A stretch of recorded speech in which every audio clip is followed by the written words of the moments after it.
Hi friends, and welcome back to my channel. That felt good to say. I recently posted my first video in ages, where I said that hi, I'm back. It was a natural break, so to say, just a natural pause. While I had my little natural break from BookTube, I did still read, although not a lot. I tried to look back in my videos when the last time I talked about a book was, and I think I know which book to start talking about. My latest video was at the start of March, and I think I talked about my March TBR, but I never really wrapped up my March TBR or talked about the books I read in March. So I think that's where I'm going from. One of the things I have been missing with this filming thing is just sitting down and talking about the books I read. So that's what I'm gonna do now. I'm not gonna have any fancy statistics, any fancy slides or graphics or anything like that. I'll save that for another time, but at this point I just want to sit here and talk to you about the books I read, what I thought of them, and ask you your thoughts about the books if you have read them. So the books I read for the last, let's say, 2.5 months are quite a solid variation of ebooks and physical books, and also one audiobook, I believe. But I'm just gonna do them in chronological order, and we're just gonna have a chat. So you're welcome to stay and just listen. The first book I have on my list to talk about is Ripe by Sarah Rose Etter. This is a book I've been wanting to read for a while, and it delivered. Spoiler alert, I really like this one. I read this book on my e-reader, so unfortunately I don't have a physical copy, but it has a gorgeous cover that I adore and am obsessed with. It's a contemporary literary fiction novel. It's about Cassie, who gets her dream job at a cutthroat Silicon Valley startup, but realizes that she's gotten trapped in a corporate nightmare. It's about a very toxic startup environment and a culture where she feels forced to fit in. It's very interesting. I like this one a lot. She's also in a situationship. She's someone who moved away from her small hometown, got this great opportunity at a Silicon Valley startup, took it, but is now sort of trapped. She struggles to reconcile the glittering promise of a city where obscene wealth lives alongside abject poverty. Oh yeah! I forgot about this. Cassie has this fascination about black holes. There's some facts about black holes throughout the book, and she also, in her mind, sees that she always got a black hole with her. It feeds on her depression and anxiety, its size changing in relation to her distress. It's quite a short and quick read. I don't think it's that long, less than 300 pages. My final review on it was funny, poignant, vulnerable, existential, entertaining, depressing, and relatable. So many ways to describe this book that has so much to say. A really strong read that had me hooked. I ended up giving it 4.5 stars. I really like this one. I really did. Interesting premise, relatable in many ways. I'm not in a startup. Okay, my company has existed, not my company, but where I work, that company has existed for 10 years, but it still has quite a startup-esque culture, not in the stressed and toxic way, but more in the leisurely, relaxed sort of way, I would say. And also because Silicon Valley, IT startups, IT companies, I work in IT. I like that perspective, I like that angle on things. The next book I read was The Appeal by Janice Hallett. So I, last year in September, read The Mysterious Case of the Alperton Angel by Janice Hallett, my first ever Hallett book, and I really enjoyed that. And I actually upped that rating to 5 stars by the end of the year. If you don't know, I believe most of her books, all of her books, I don't know, they have a mixed media storytelling sort of way. So this book is told through text messages, emails, random transcripts, mainly emails, I would say. I was so impressed by the previous Hallett book, I've decided to attempt to read her other books, and this is the next one I picked up, and unfortunately this was quite a disappointment in comparison. This is a story about an amateur theater group that are setting up a new play. There are 2 newcomers to this theater group, throughout the amateur dramatic society's disastrous staging of All My Sons and the shady charity appeal for a little girl's medical treatment, the murder hid in plain sight. Okay, there's a murder as well. Will Charlotte and Femi solve the case? Will you? Basically, the main characters, Charlotte and Femi, the ones that are supposed to solve this case, they get all of this documentation and are reading through it. The thing with this one, for me, why I did not enjoy it as much as The Mysterious Case of the Alperton Angels, was mainly the case. I found the case, the big mystery, to be extremely boring. There's this shady charity appeal, and you can tell from the beginning that it's clearly shady. The story in itself is just extremely repetitive. And I got bored. I got really bored when I was reading this one. What I wrote in my review was that nothing about the plot or the characters compelled me. It didn't feel unique or interesting, and the characters were bland, and the storytelling quickly got repetitive and dragged out. I ended up giving this one 2 stars, unfortunately. I will still attempt to read her other books. I know there's a Christmas one, and there's also the Twyford Code, so I will read those, mainly because I also really like these covers. The next book I read was Romancing Mr. Bridgerton. Actually, tomorrow, on the 16th, we get the first 4 episodes from the new season of Bridgerton, and I'm so excited about it. That's why I even read this book. I saw the trailer for the new season and instantly got these feelings like, oh, I need more. So I decided to read the book in preparation for the new season. Have I read the other Bridgerton novels? No, I have not. Did I care?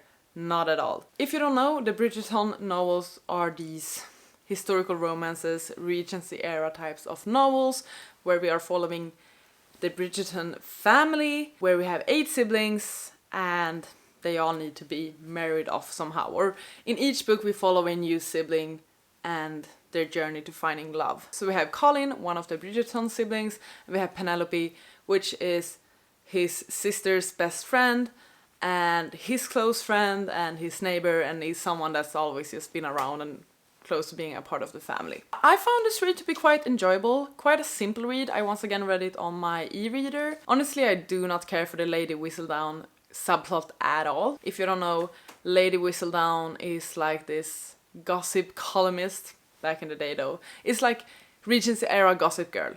So someone that's writing about everyone else, but they don't know who Lady Whistledown is. So there's this huge mystery of her identity, or their identity. Second comment I have on this one is that there was a lot less spice than I anticipated and expected. I knew from book talk and also from some interviews in preparation for the show that there were a few spicy scenes in the book. The pacing was a bit off for me as well. I'm still super duper excited about the new season. I am glad I read this book. It really scratched that itch for me. I would consider to read other books in the future just because it's a simple, enjoyable thing. It's not that deep and complicated, I would say.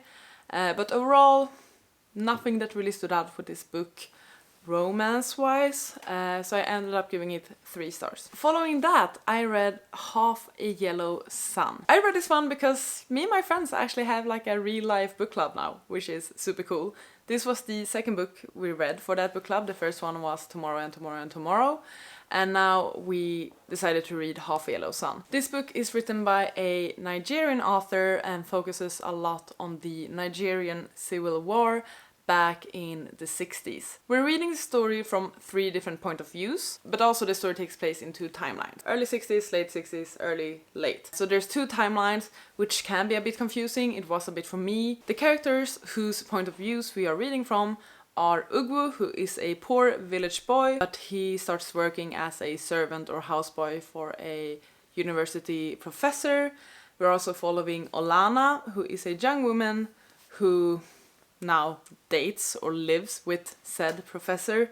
And then we have Richard, who is a shy English writer and is involved with Olana's sister, twin sister. Topic-wise, really interesting. I can see why this book is important. I'm not gonna deny that at all. But entertainment-wise, character-wise, I struggled with this book. I would say I prefer the early 60s chapters, and that is mainly because I felt a lot more connected to the characters.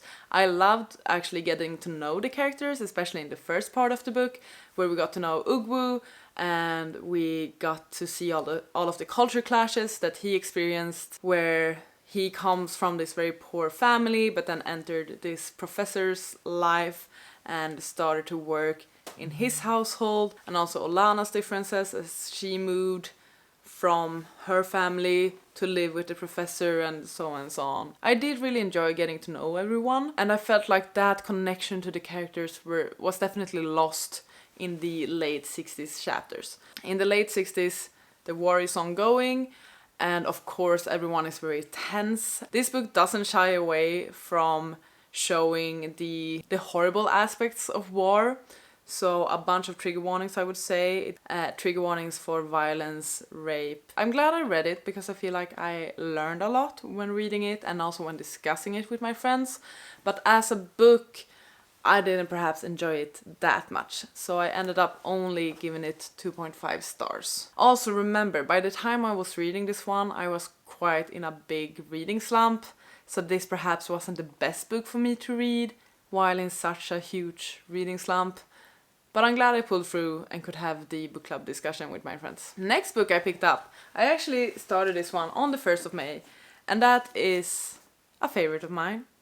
I decided to reread Anxious People by Fredrik Bakman. I read this for the first time back in January of 2021, I believe, and it instantly became one of my favorite books. It was my first time reading Fredrik Bakman, and reading this book for the first time is what spurred me to read Bakman's entire bibliography. Now I read everything, so now I need to reread everything. As I said, I slumped majorly in like end of March, entirety of April. And we had a day off on the 1st of May. That's a holiday in Sweden. And it was a lovely day.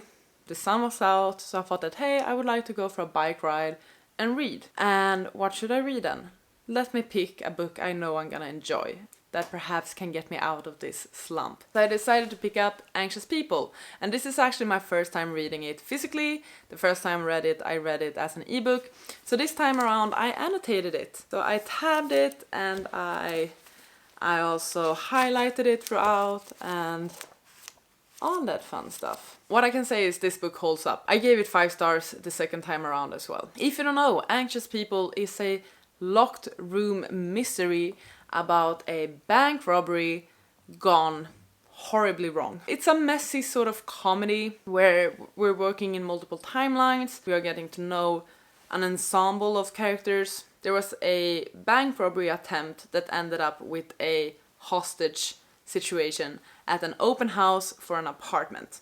So there's an accidental hostage situation. There are 2 police officers that are trying to figure out what happened, what went wrong, and where's the robber. As always with Bakman's books, this is incredibly heartfelt and hilarious as well. Like, this book is funny. All of these characters are a mess in all of the ways, and it's insanely relatable. I always say this about Bakman's characters. You know these people. It's like Bakman takes bits from different types of people, and somehow you're always able to relate one of his characters to someone in your life. And I think that's very impressive, and it makes these stories even more real and even more touching, I would say. So this one is gorgeous. It's a lot about mental health as well, and about people being unlucky or having injustices done to them, or just not always being able to communicate what they want, what they need, who they are. But it's told in the most beautiful of ways. It really is. I love these characters. I really do. I definitely recommend every single one of you to read Anxious People. I don't think I can come up with any book that is similar to this one. If you have a recommendation for books similar to Anxious People, please let me know. I would love to read that. Next up, second to last book actually, we have Taylor Soto is Back by Taylor Jenkins Reid. I finally read this one. I've had it for closer to 2 years now, I think. If you don't know, Taylor Jenkins Reid is the author of books such as Daisy Jones and the Six, Malibu Rising, The 7 Husbands of Evelyn Hugo. Many of Taylor Jenkins Reid's books are about celebrities back during the 60s, 70s and 80s, I would say. This story in particular is about Carrie Soto. She is a tennis player. She was huge back in the 80s. She broke all of the records, became the greatest in her sport, and then she retired. We're now in the 1990s and someone is coming for her Grand Slam record and she decides to make a comeback. At 37 years old, she aims to win another Grand Slam and prove that she was and still is the greatest player of all time. This is actually one of my favorite Taylor Jenkins Reid's books, I would say. The main topic of this book is sports. Okay, this book is tennis crazed. We are following every game. We are getting all of the strategy, the tennis techniques, the point system, how the competitions works. There's so much about tennis in this book. You can learn a lot about tennis from this one. And I actually love that. I do really like when there's a big sports element to a story and not just in the way that, oh, he's a football player, so he's popular. Not in that way. I like when we get to the nitty-gritty details about a sport. Very similar to Beartown by Fredrik Bakman, that is very much focused on hockey. Mainly, I love reading about passion. There are few things that people get so passionate about other than sports. I love this one. I loved Carrie as a character. She is ambitious, she is determined, she is focused. She's known as the bitch throughout the tennis community. She was never really one to make friends, keep long relationships. We also have her father, who is her coach, who has coached her throughout her entire life. We're also getting introduced to another tennis player who is making a comeback and is forming a friendship and relationship with Carrie. And then we're also meeting all of her competitors, so the women that she are competing against in the tennis games. And I really like how Taylor Jenkins Reid describes their tennis playing and how that becomes a characterization of that character. So she will describe someone as playing very gracefully or very powerfully, and that helps so much with the characterization of that character. I just love the entire cast of this one, and especially Carrie, and especially the sports aspects. So I actually gave this book 5 stars. I would say it's my second favorite Taylor Jenkins Reid's books after Daisy Jones and the Six. Very, very, very happy that I finally read this one. The reason I picked it up was because I had the intention a few weeks ago to go and watch Challengers, the Zendaya movie. I didn't end up going, but I wanted to get into that tennis craze, tennis vibe. This was the perfect pick for that. Final book I'm going to talk about is a book I actually completed today, and that is The Age of Magical Overthinking, Notes on Modern Irrationality by Amanda Montell. This is my 3rd Montell book. I've listened to her books Word Slut and Cultish, have really enjoyed them. So of course I was anticipating her next release, which is this one. I listened to this one as an audiobook, finished it today, and unfortunately it's my least favorite out of her books. Simply because I felt like this book was all over the place. I think I expected something else than what I got. I feel like the content of the book actually focused a lot on cults and modern culture, pop culture phenomenons, fandoms, manifestation, a lot of things which are in themselves very interesting topics, but I don't necessarily see how they all related to each other or to the title of the book. That might just be me though, I might be missing something here. It's a non-fiction, by the way, I don't know if I mentioned it, but I would actually describe it more like an essay collection where Amanda Montell is writing about some sort of personal experience, perhaps making a bit memoir-esque, and then making some sort of analysis on this and discussing the topic and the issues and questions with people she interviews and so on.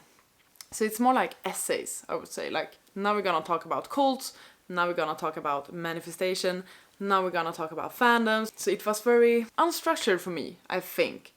I struggled with finding the red thread throughout the story and once again relating it to what I had been promised from the title and the description of the book. So because of that, I ended up giving it 3 stars. I do like how she writes her books.